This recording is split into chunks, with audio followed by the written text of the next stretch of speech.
ഓം ശ്രീനാരായണ പരമഗുരവേ നമഃ.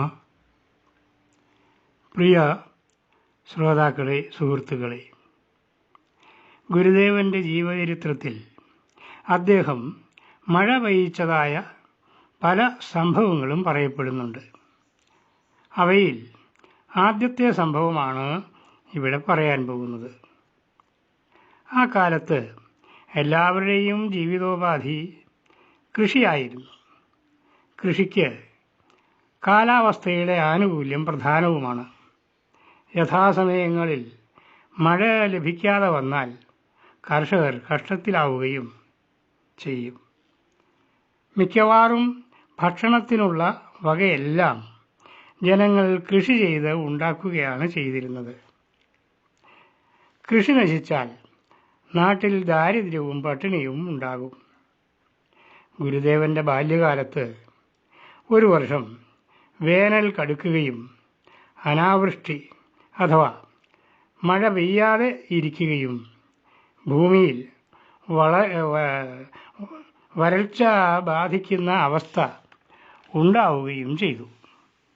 കിണറുകളും കുളങ്ങളും വറ്റി, തോടുകൾ വറ്റി വരണ്ടു, നെൽവയലുകൾ ഉണങ്ങിത്തുടങ്ങി, കുടിവെള്ളത്തിന് പോലും പ്രയാസമായി. ഈ അവസ്ഥയിൽ ജനങ്ങൾ എന്തു ചെയ്യണം എന്ന് അറിയാതെ പരിഭ്രാന്തരായി.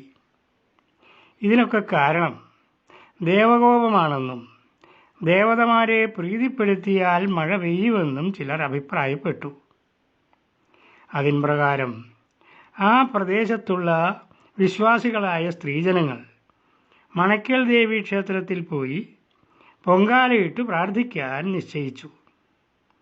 അവർ പുത്തൻ കലങ്ങളും പായസം വയ്ക്കാനുള്ള വസ്തുക്കളുമെല്ലാം സംഭരിച്ച് ശുദ്ധിയും ഭക്തിയും പൂണ്ട് ക്ഷേത്രമുറ്റത്ത് പോയി പൊങ്കാലയിടാൻ ആരംഭിച്ചു.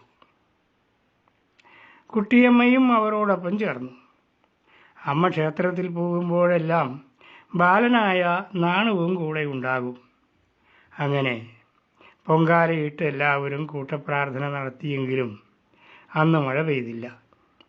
പിറ്റേ ദിവസവും എല്ലാവരും പൊങ്കാലയിട്ട് പ്രാർത്ഥിച്ചു. അന്നും മഴ പെയ്തില്ല. എങ്കിലും ഭക്തകളായ നാരിമാർ വിശ്വാസം വെടിഞ്ഞില്ല. അവർ ഒരാഴ്ചയോളം ഈ കർമ്മം തുടർന്നു.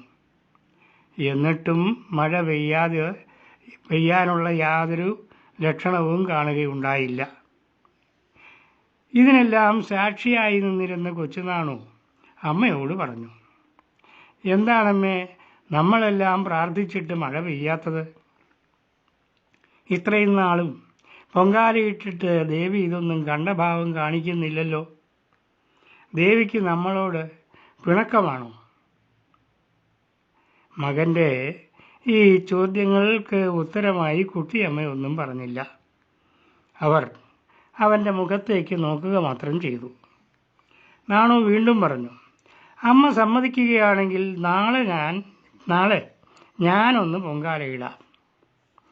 കുട്ടിയമ്മയ്ക്ക് മകൻ പറഞ്ഞത് ഒന്ന് പരീക്ഷിച്ചാലോ എന്ന് തോന്നി. അവർ പിറ്റേ ദിവസം നാണുവിനെ കൊണ്ട് പൊങ്കാല ഇടിയിച്ചു.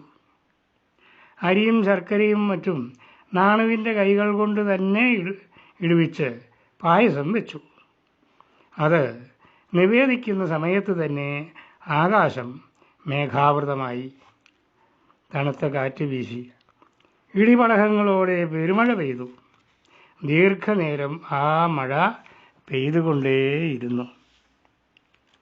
ക്ഷേത്രത്തിൽ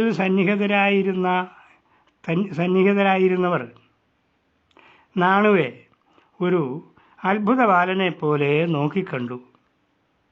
ചില അമ്മമാർ ആ ബാലൻ്റെ കൈകൾ തലയിൽ തൊടുവിച്ചു. ചിലർ പാദങ്ങളിൽ തൊട്ടു.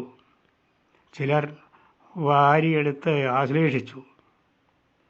എന്നാൽ നാണുവിൻ്റെ മുഖത്ത് വിശേഷിച്ച് ഒരു ഭാവപ്രകടനമൊന്നും കണ്ടില്ല. നമസ്കാരം.